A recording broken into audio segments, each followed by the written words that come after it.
귀한 찬양 감사합니다. 갈릴리 가나하면 우리에게 떠오르는 사건이 있는데, 예수님이 물이 변하여 포도주가 되게 하신 가나의 혼인잔치입니다. 그런데 그것만이 아니라 오늘 말씀에 보면 예수님께서 갈릴리 가나에서 두 번째 표적을 행하셨는데, 그게 뭔가 하면 왕의 신하의 아들을 살리신 사건입니다. 무슨 병 때문인지는 모르지만 병들어서 다 죽게 된 왕의 신하의 아들을 예수님이 말씀 한마디로 다시 살리셨습니다. 말씀의 내용은 이렇습니다. 47절 49절입니다. 내 아들의 병을 고쳐주소서, 그가 거의 죽게 되었음이라. 신하가 가로되 주여, 내 아이가 죽기 전에 내려오소서. 무슨 병 때문인지 모르지만 헤롯 왕의 신하의 아들이 거의 죽게 된 상황에 처한 것만은 분명합니다. 그런데 이 신하가 아들이 죽기 전에 마지막으로 누구를 찾아왔는가 하면 예수님을 찾아왔습니다. 그리고 예수님에게 내 아들이 죽기 전에 내려오셔서 내 아들의 병을 고쳐달라고 청했습니다. 예수님이 아무런 응답을 하지 않는데도 불구하고 포기하지 아니하고 끊임없이 메어달려 간청했습니다. 예수님께서 신하의 청을 듣고 그와 함께 그의 요구대로 가버나움으로 내려가서 그 아들의 병을 고쳐준 것이 아니라 그저 가라, 내 아들이 살았다, 이렇게 말씀만 하셨고, 신하는 이 말씀을 믿고 집으로 되돌아갔습니다. 그리고 그 결과 어떤 일이 일어났는가 하면 예수님이 말씀하신 바로 그때 죽어가던 아이가 살아났습니다. 그리고 이 사건을 통해서 신하의 온 집이, 신하를 비롯해서 모든 사람들이 다 예수를 믿는 구원의 역사가 일어났다. 이것이 오늘 본문의 말씀입니다. 그렇다면 가나에서 주님이 행하신 이 두 번째 표적을 통해서 우리에게 주고자 하는 말씀이 있다면 그게 뭐냐? 첫째, 사람들이 주님 앞에 나오는 때입니다. 한번 따라서 합니다. 거의 죽게 되었을 때, 거의 죽게 되었을 때. 47절 후반절입니다. 그가 거의 죽게 되었음이라. 왕의 신하가 예수님에 대한 소문을 듣고 예수님에게 나아갔던 때는 언제인가 하면 그 아들의 병들어서 거의 죽게 되었을 때입니다. 사실 왕의 신하라고 하면 오늘로 하면 장관급 정도 되는 고위 관료입니다. 그에게는 당연히 힘이 있고 돈이 있고 또 주변에 많은 유능한 사람들이 있었습니다. 아마도 그는 자기 아들이 병들어 거의 죽게 되기 전까지는 돈이면 안 되는 일 없다, 힘 있으면 뭐든지 할 수 있다, 이렇게 생각하면서 자기가 가진 돈과 힘을 의지하면서 큰 소리치며 살았던 사람입니다. 그런데 어느 날 그의 아들이 병이 들어서 거의 죽게 되었다라고 하는 것은 그가 그토록 의지하면서 자랑하던 그 돈과 힘이 아들의 병 앞에서 아무 소용이 없었다. 그래서 거의 죽게 되었다, 죽어가는 모습을 보고도 아버지로서 아무것도 할 수 없었다, 이런 이야기입니다. 거의 죽게 되었다, 이 말이 저는 많은 것을 시사해 주는 말이라고 생각되어집니다. 사실 왕의 신하가 예수님의 소식을 듣고 예수님을 찾아온 것은 그 아들이 병들었을 때가 아닙니다. 어느 때입니까? 병들어서 거의 죽게 되었을 때입니다. 아들이 병들었을 때 이 사람은 아마도 자기의 힘과 돈과 인맥을 통해서 아이의 병을 고쳐보려고 백방으로 노력했을 것입니다. 제가 목회하면서 보면 돈이 없고 힘이 없는 사람들이 많이 모인 교회는 가족들 중에 누가 병이 들면 일단 목회자에게 전화해서 신방 와서 기도해달라고 부탁을 했습니다. 가서 예배드리면 얼마나 뜨겁고 간절하게 예배드리고 기도하는지 모릅니다. 목회자로서 힘들지만 얼마나 보람이 있었는지 모릅니다. 반면에 다는 아니겠지만은 제가 경험한 돈이 있고 지식이 있고 힘 있는 사람들이 많이 모인 교회는 병이 들면 일단 자기의 돈과 힘과 인맥을 통해서 해결해 보려고 하다가 그래도 안 되면 그때 비로소 병들었다는 사실을 이야기하면서 와서 한번 예배드리고 기도해 달라고 부탁을 했습니다. 목회자로서는 아주 편했지만은 왠지 모르게 씁쓸한 마음이 들었습니다. 똑같이 병이 들었지만은 돈 있고 지식 있고 힘 있는 사람이 많은 교회와 그렇지 않은 사람이 많은 교회가 뚜렷하게 차이가 있었습니다. 제가 그때 깨달았습니다. 사람이 가진 것이 많으면 병이 들어도 하나님을 바로 의지하지 않는구나. 다시 말하면 내가 가진 것으로 해결할 수 없는 한계 상황에 처해야 그때 비로소 사람들이 하나님을 찾고 온전히 의지한다는 사실입니다. 오늘 왕의 신하가 예수님을 찾아갔던 때도 그의 아들이 병들었을 때가 아닙니다. 그의 아들이 병들어서 거의 죽게 되었을 때 자기가 가진 힘이나 돈으로 어떻게 할 수 없는 인간의 한계 상황에 처하게 되었을 때 그때 비로소 그가 예수님을 찾아왔다라고 하는 사실입니다. 이걸 보면 인간이 참 얼마나 교만하고 얼마나 완악하고 어리석은지 모릅니다. 그가 가진 돈이나 그가 가진 지식이나 힘과 능력 사실 따지고 보면 아무것도 아닙니다. 그런데 그게 조금 더 있으면 왠지 모르게 그 마음이 높아져서 이제는 자기가 뭐든지 할 수 있는 것처럼 그 마음이 높아져 교만해하는 모습들을 보게 됩니다. 그러다가 인간이 병들었다, 어려움에 처했다, 그러면 내가 뭔가 가진 사람은 그저 하나님 앞에 먼저 나와서 하나님의 도움을 찾고 의지하는 게 아니라 거의 죽게 되었을 때 자기의 힘과 능력과 노력으로 아무 소용이 없을 때 그야말로 내가 참 아무것도 아니구나, 인생이라고 하는 것이 별거 아니구나, 자기의 연약함과 부족함을 뼈저리게 느끼는 거의 죽게 되었을 때 그때 비로소 하나님을 찾는다는 사실입니다. 오늘 왕의 신하가 그랬습니다. 그가 어떻게 해서 이전에는 관심도 없던 시골의 초라한 예수님에게 관심을 갖고 이틀 길을 걸어서 예수님을 찾아와 간구하고 예수를 믿게 되었느냐? 거의 죽게 되었을 때입니다. 자기 힘으로, 자기 능력으로 아무것도 할 수 없는 인간의 한계 상황에 처했을 때입니다. 그가 거의 죽게 된 아들을 살릴 능력이 없었기 때문에 그가 예수님을 찾아온 것입니다. 만일 자기에게 그럴 만한 능력이 있었다 그랬다면 아마 모르긴 몰라도 그가 예수님을 찾지 않았을 것이고 그러면 그가 예수 믿는 일도 없었을 것입니다. 정호승 씨가 쓴 내 인생에 힘이 되어준 한마디라고 하는 책에 보면 이런 제목의 이야기가 소개되어 나옵니다. 별을 보려면 어둠이 꼭 필요하다.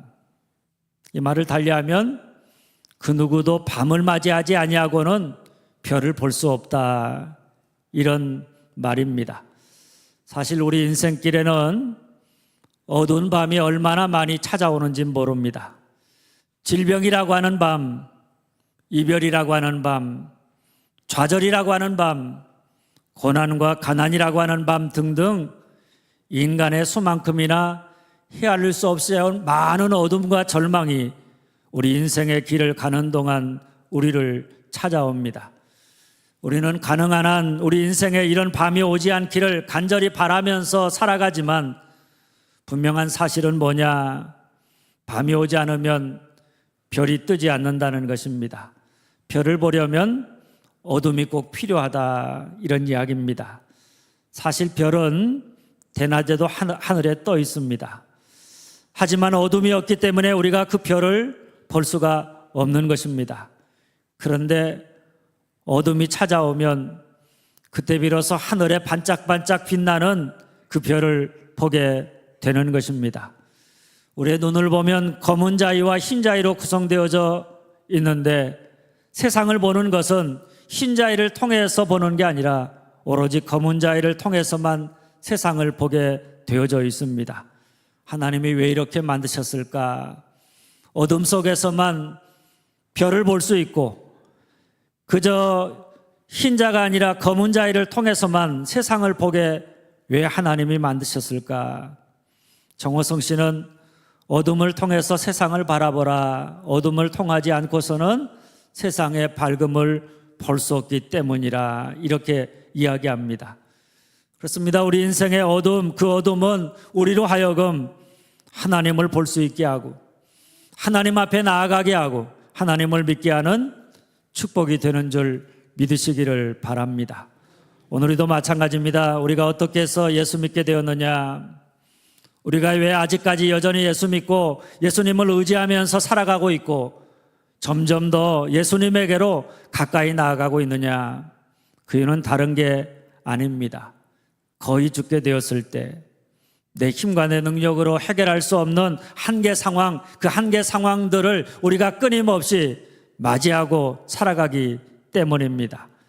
그런 상황에 처할 때마다 우리가 깨닫게 되는 진실은 나는 연약하다는 것입니다. 하나님의 도움이 없이는 우리가 제대로 살아갈 수 없다. 나는 아무것도 아니다. 라고 하는 사실입니다. 우리의 믿음이라고 하는 것은 바로 이 거의 죽게 되었을 때 내 힘으로 안 된다고 하는 자기의 능력의 한계와 연약함을 깨닫는 데서부터 시작되어지는 것입니다. 모태에서부터 신앙생활한 사람도 마찬가지입니다. 그 사람들의 신앙이 언제 어느 때 성장하고 성숙해져 가느냐, 언제 어느 때 하나님을 체험하고 하나님의 은혜를 깨닫게 되느냐, 자기의 힘과 연약함을 깊이 깨닫게 되어지는 때입니다. 어두운 밤에 고난이 찾아왔을 때 그 고난과 어려움 앞에서 내 힘으로 해결할 수 없는 많은 일들 앞에서 그때 비로소 우리의 연약함을 깨닫고 우리가 더욱 하나님 앞에 나아가 하나님의 도움을 간구하며 하나님을 의지하게 되어지는 것입니다. 우리가 얼마나 우리의 연약함을 깨닫느냐, 거기에 따라서 깨닫는 만큼 우리의 믿음도 더 하나님을 의지하게 되어져 있고 우리가 하나님을 의지하는 만큼 우리의 믿음이 성숙한 신앙으로 성장해 가게 되어져 있는 줄 믿으시기를 바랍니다.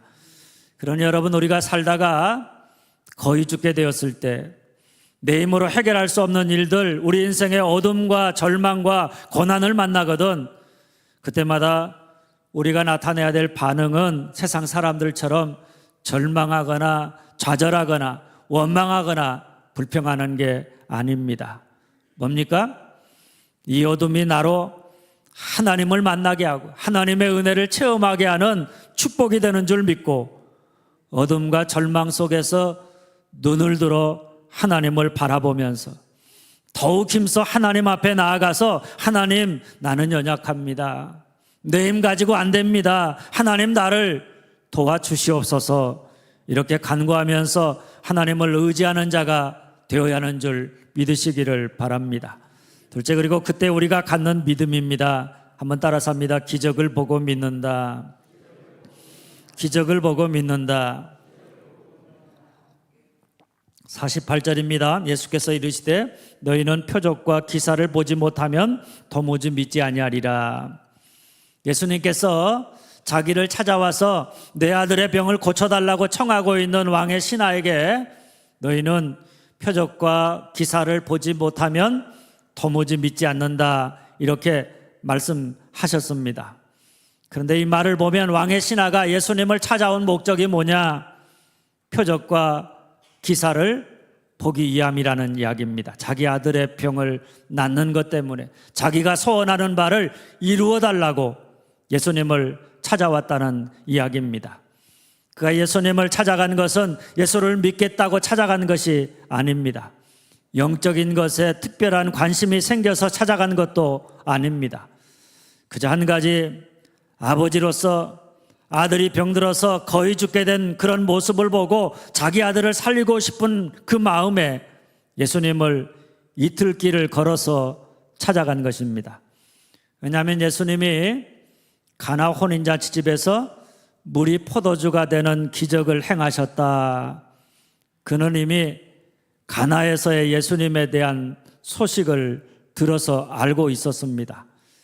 그래서 예수님을 찾아가서 예수님에게 거는 기대도 기적입니다.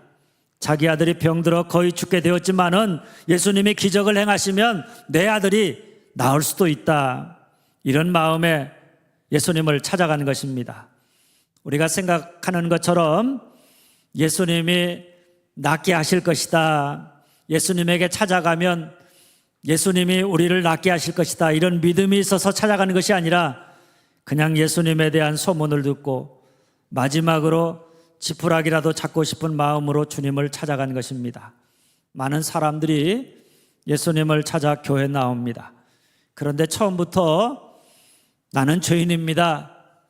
주님 나를 죄에서 구원하여 주시옵소서 이렇게 영혼의 문제를 가지고 찾아오는 사람은 거의 없습니다. 대개 오늘 왕의 신하처럼 질병의 문제이든 사업의 문제이든 자녀의 문제이든 어떻게 보면 구원이 아니라 기적을 기대하면서 자기 삶의 문제 해결과 자기 소원의 성취를 기대하면서 주님을 찾아오는 것입니다. 기도해도 멀리에서 기도하느냐? 내 소원을 이루어 달라고, 하나님이 내 삶의 기적을 베풀어 달라고 이렇게 기도합니다. 그것도 아주 상세하게 내 아이가 죽기 전에 내려오소서, 내려와서 고쳐달라고 이러이러한 기적을 베풀어 달라고 기도합니다. 주님이 기적을 보고 믿겠다고 기적을 기대하면서 주님을 찾아온 왕의 신하에게 너희는 표적과 기사를 보지 못하면 도무지 믿지 못한다. 이렇게 말씀하신 것을 보면 그런 기대를 가지고 찾아온 사람들에 대해서 주님이 매우 부정적이시다. 이것을 우리가 알 수가 있습니다. 그의 기대대로 병을 고쳐줄 것 같아 보이지가 않습니다. 그런데 주님은 말씀은 그렇게 하셨지만은 실제는 어떻게 하셨느냐? 그 병을 고쳐주셨습니다. 그의 청을 듣고 기적을 행하셨습니다. 이런 주님의 반응이 많아고자 하는 것은 다른 게 아닙니다. 도무지 믿지 못한다 이 표현을 보면 사람들이 기적과 표적을 보고 믿는 믿음에 대한 주님의 아쉬운 마음이 묻어나옵니다.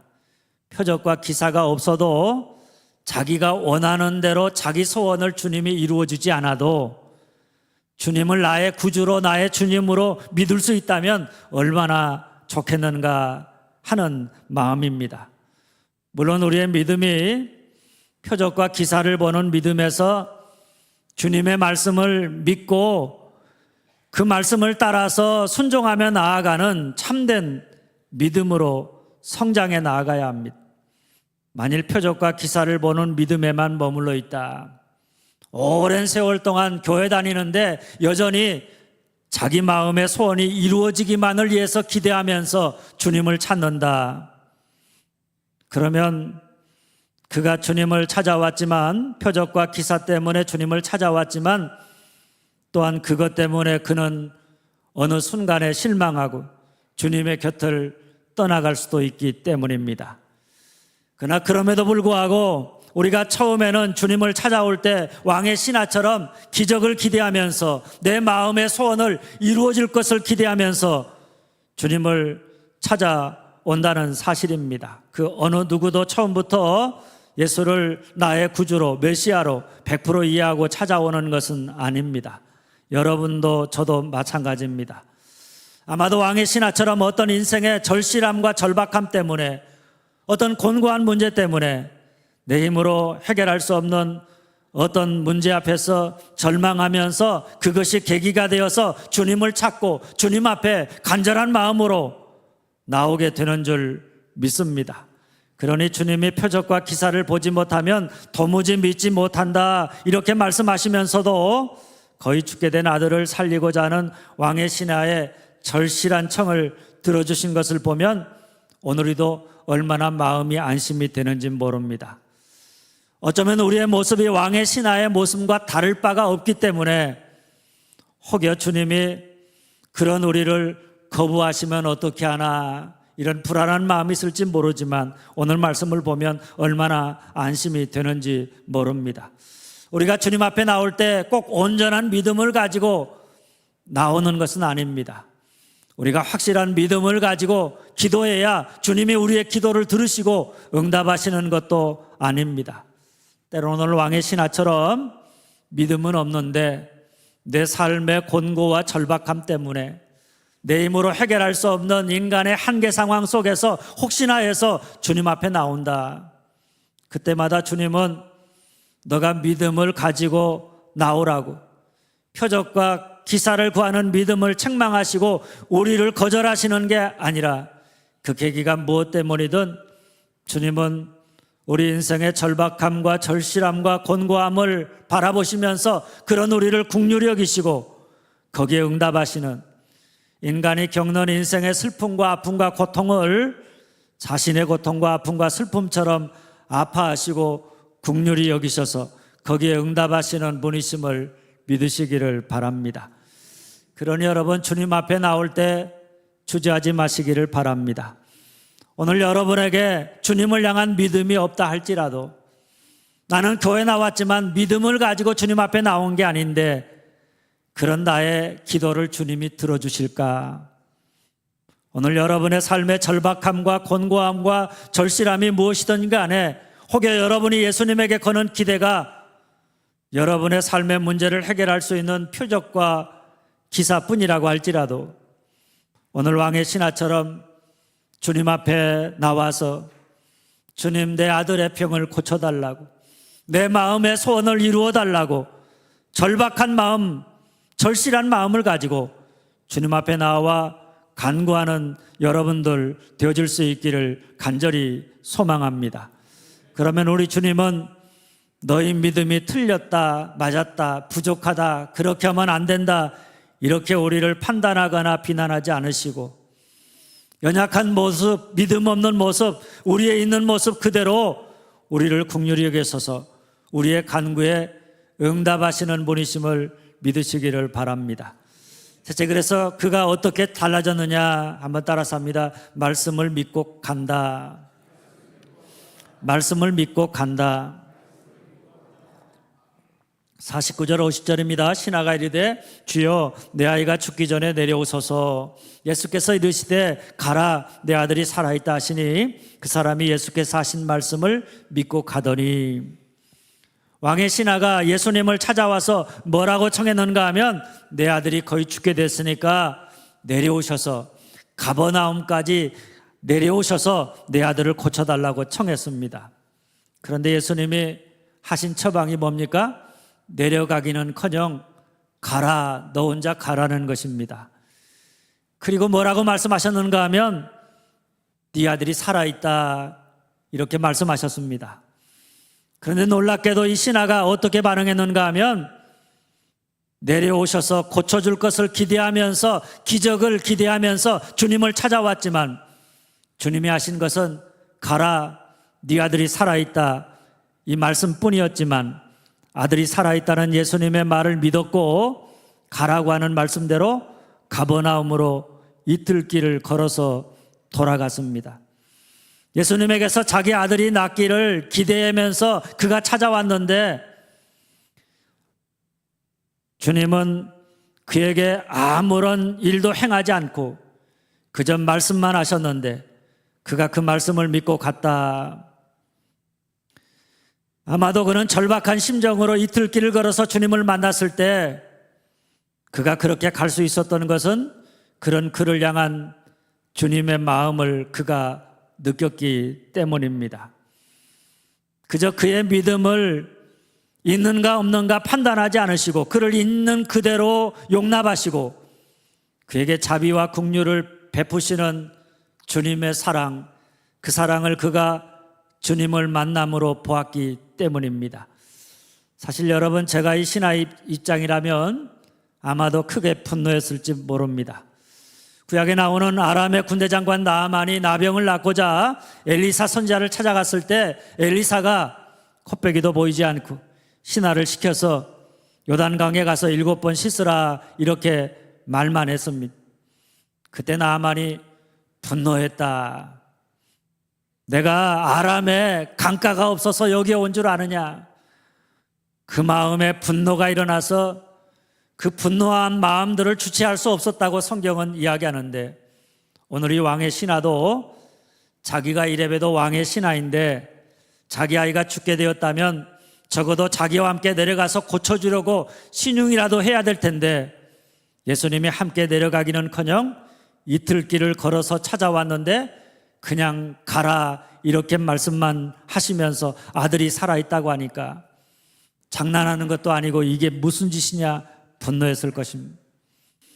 그런데 놀랍게도 이 왕의 신하는 예수님이 너희 아들이 살아있다 하는 말을 그 말 그대로 믿고 갔습니다.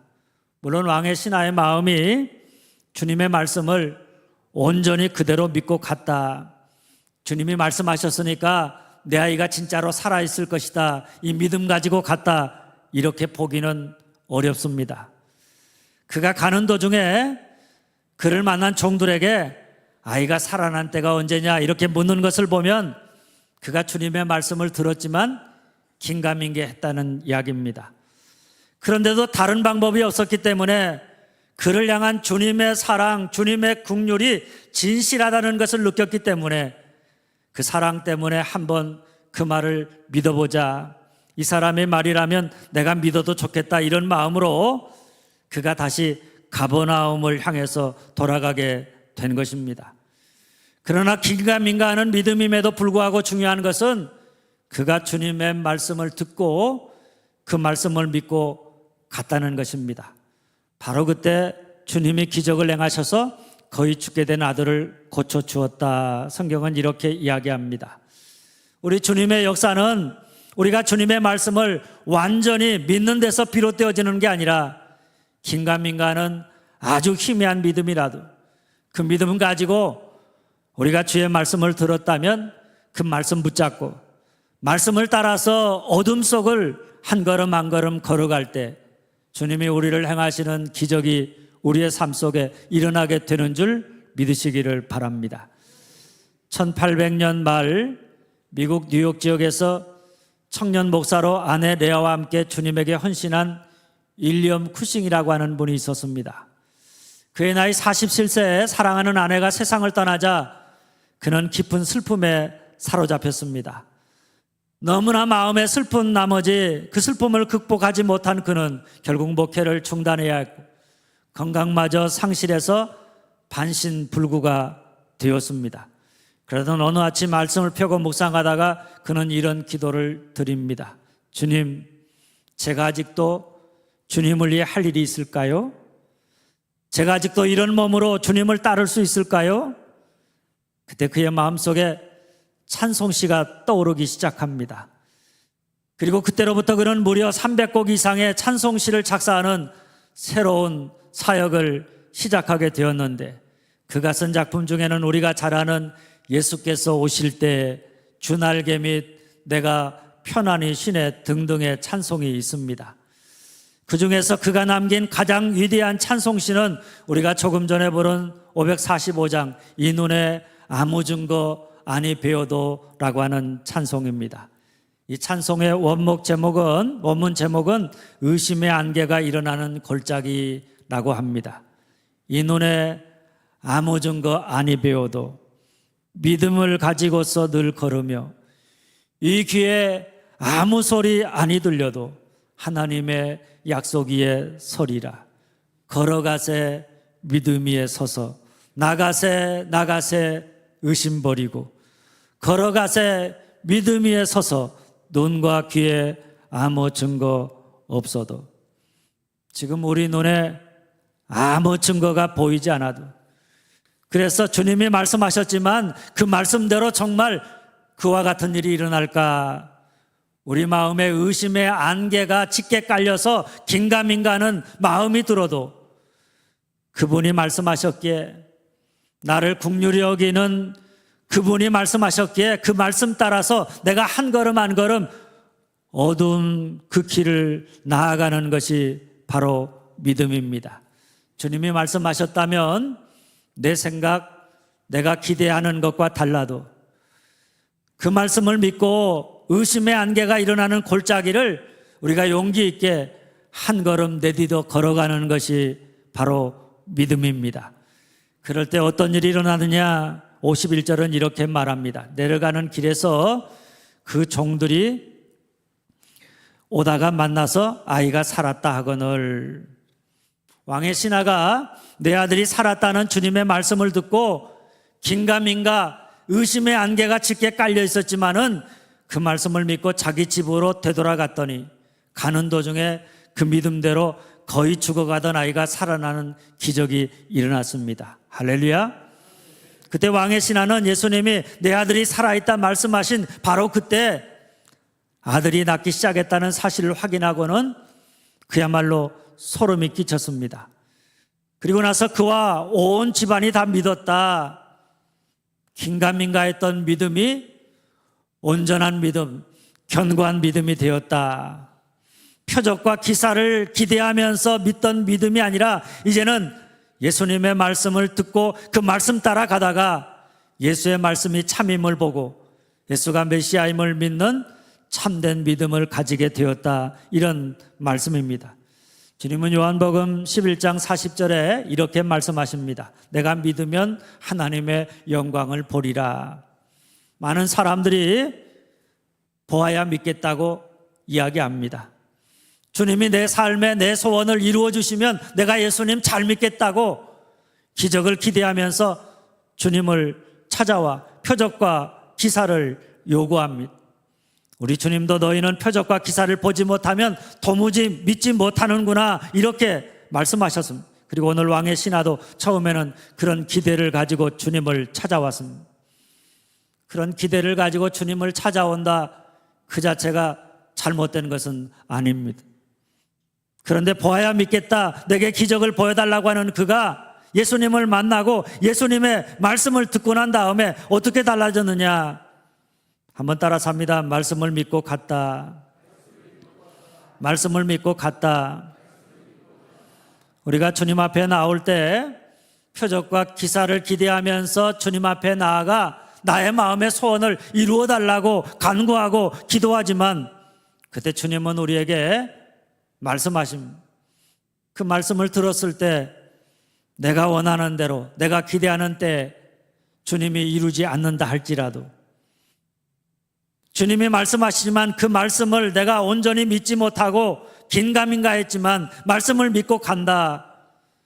그러면 그 말씀 그대로 예수님이 내 아들이 살아있다 말씀하신 바로 그때 말씀 그대로 하나님이 행하시는 기적이 일어나는, 그리고 그 일어나는 것을 우리가 확인하면 그때 우리의 믿음에 하나의 흔적이 생기고 그러면 그때부터 우리의 믿음이 하나하나 견고한 믿음으로 자리하게 되어진다는 이야기입니다. 그래서 그와 온 집안이 예수를 믿게 되었다. 오늘 성경은 이렇게 이야기합니다. 그러니 여러분, 우리가 처음에는 절박한 상황 속에서 기적을 보고자 주님을 찾아왔을지 모르지만 우리가 정말 주님을 믿고 주님이 행하시는 기적을 경험하려면 그때마다 주님이 내게 말씀하시는 그 말씀을 듣고 그 말씀을 굳게 붙잡고 그 말씀이야말로 보지 못하는 것들의 증거요 바라는 것들의 실상임을 믿으면서 미약한 믿음이지만 오늘 왕의 신하처럼 한 걸음 한 걸음 어둠 속을 걸어간다. 그러면 바로 그때 주님이 우리를 위해 행하시는 놀라운 기적을 보고 참된 믿음을 갖게 되는 줄 믿으시기를 바랍니다. 사랑하는 여러분, 우리가 주님을 찾아올 때는 오늘 왕의 신하처럼 한번 따라서 합니다. 거의 죽게 되었을 때, 거의 죽게 되었을 때, 내 힘, 내 능력으로 노력해 보았지만은 해결할 수 없는 그런 절박한 상황, 인간의 한계 상황을 경험할 때 그와 같은 일들 앞에서 우리가 주님을 찾기도 하고 주님을 더 의지하기도 한다는 사실입니다. 그때 우리가 갖는 믿음은 한번 따라서 합니다. 기적을 보고 믿는다. 기적을 보고 믿는다. 내게 기적을 보여달라고, 내 삶에 내 마음의 소원을 주님이 이루어달라고 우리가 간절한 마음으로 우리가 기도하는 것이 사실입니다. 그런데 그때마다 주님은 살아계시기 때문에 우리에게 말씀하십니다.